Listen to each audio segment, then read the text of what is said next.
केंद्र की सत्ता में बैठी भारतीय जनता पार्टी जब 2002 में अपने 22 साल पूरे होने का जश्न मनाने जा रही थी, तभी उसके हाथ से देश का सबसे बड़ा सूबा खिसक गया। इसी साल गुजरात के दंगे हुए थे और पार्टी के लिए इसे झटका माना जा रहा था। उत्तर प्रदेश की हार ने बीजेपी को इस कदर हिला दिया कि प्रधानमंत्री अटल बिहारी वाजपेयी को सरकार और संगठन के भीतर बड़ी सर्जरी का फैसला लेना पड़ा। ये सर्जरी थी संगठन में नए चेहरे को लाने की और सरकार में पुराने चेहरे को भेजने की। ये सर्जरी सबसे पहले बीजेपी के तत्कालीन राष्ट्रीय अध्यक्ष के जना कृष्णमूर्ति के कुर्सी पर की गई। 1 जुलाई 2002 को कृष्णमूर्ति की जगह एक युवा राजनेता को पार्टी की कमान सौंपी गई।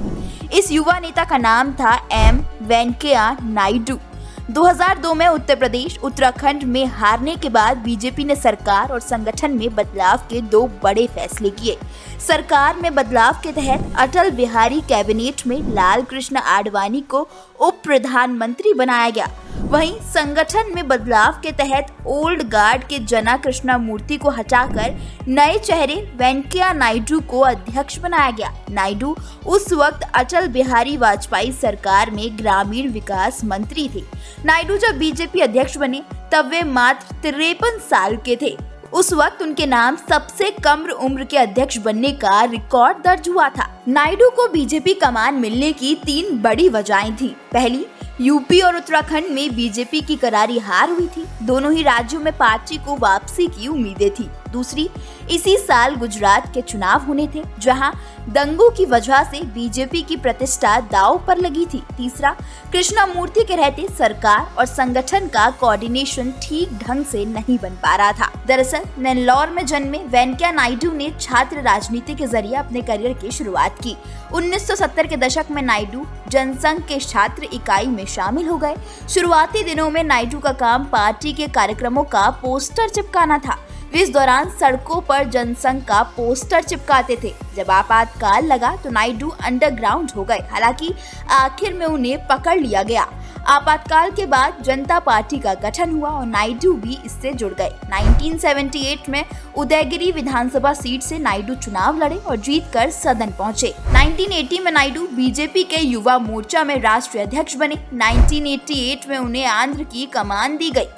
1993 के बाद नायडू दिल्ली आ गए और यहीं की राजनीति करने लगे। नायडू बीजेपी के पहले अध्यक्ष थे जिनके कार्यकाल में पार्टी दफ्तर में अटल सरकार के मंत्रियों की महीने में 1 दिन की ड्यूटी लगाई गई थी। इस 1 दिन में संबंधित विभाग के मंत्री अपने विभाग से जुड़ी समस्याओं को सुनते थे।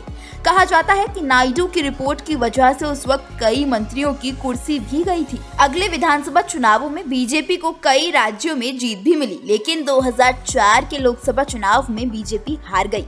इस हार के बाद नायडू को अपनी कुर्सी छोड़नी पड़ी। हार के बाद अटल जी राजनीति से साइडलाइन होने लगे।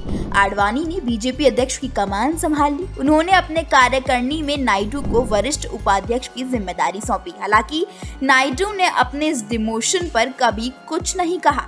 2014 में जब बीजेपी की सरकार बनी तो वेंकैया नायडू को संसदीय कार्य और शहरी विकास जैसे प्रमुख विभागों के मंत्री बनाया गया। बाद में उन्हें सूचना एवं प्रसारण मंत्रालय का भी जिम्मा सौंपा गया। साल 2017 में जब उपराष्ट्रपति चुनाव की घोषणा हुई तो नायडू को बीजेपी ने उपराष्ट्रपति पद के लिए नामित किया।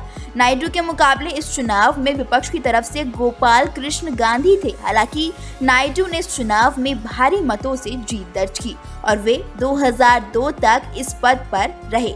आपको कैसा लगा वेंकैया नायडू का ये पॉलिटिकल सफर? हमें कमेंट करके जरूर बताएं।